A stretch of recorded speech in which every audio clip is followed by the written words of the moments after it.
Happy Mother Day จ้า Happy Mother Day ដល់អ្នកម្ដាយទាំងអស់គ្នាថ្ងៃហ្នឹងកូនខ្ញុំឲ្យកូនខ្ញុំមកកបថ្ងៃហ្នឹងគឺខ្លួនតាណានេះស្អាតទាំងផឹកចឹងនេះហើយកុំមកកូនខ្ញុំ Happy Mother Day ចងក្រូចអីទាំងជូរឲ្យខ្ញុំមកតែសំខាន់ផឹកនេះធ្វើខ្លួនស្អាតតាណានេះ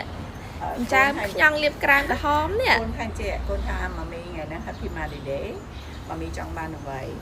ថាអូខេក្តីសម័យការចូលចិត្តរបស់ម៉ាក់គឺចូលចិត្តធ្វើម្ហូបហើយចឹងថ្ងៃហ្នឹងបងប្អូនមានដឹងអត់ថាកូនខ្ញុំទៀតបងខ្ញុំហ្នឹងមករៀនមិនម៉ាក់នាំកូនមករៀនទេកូននាំម៉ាក់មករៀនវិញកូនម៉ាក់មកនាំម៉ាក់មករៀនតែថ្ងៃ Happy Mother Day រៀនធ្វើអ្វីគឺរៀនការច្នៃប្រឌិតប្រភេទបន្លែផ្លែឈើពីប្រភេទភេសជ្ជៈសុខភាពអូខេហើយxongមកទៀតដល់មកចូលរៀននេះ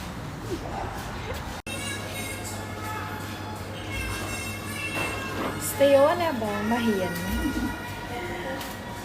ដូចមិន Mother Day ទេ Happy Sister Day ដែរពណ៌ចូលចិត្ត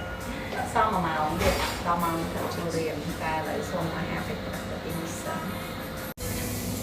នេះអាហារទាំងព្រឹកព្រលឹម Happy Mother Day កូនខ្ញុំកំពុងបាត់អនាគតថាសម្រាប់អឺរ៉ុបអឺរ៉ុបថ្ងៃនេះបែបអឺរ៉ុបអឺរ៉ុបទាំងផឹកអឺរ៉ុបទាំងផឹកនេះជាអាហាររបស់ម៉ាក់ឃើញទេកូនឯងអាហាររបស់ម៉ាក់ចេញមកត្រីរបៀប healthy របៀបឲ្យខ្លួនស្គមអញ្ចឹងហ្មងខុសពីកូនកូនចេញមកបេកិនសាច់ជ្រូកបីជាន់លើយមើលតែការញ៉ាំក៏ដឹងដែរ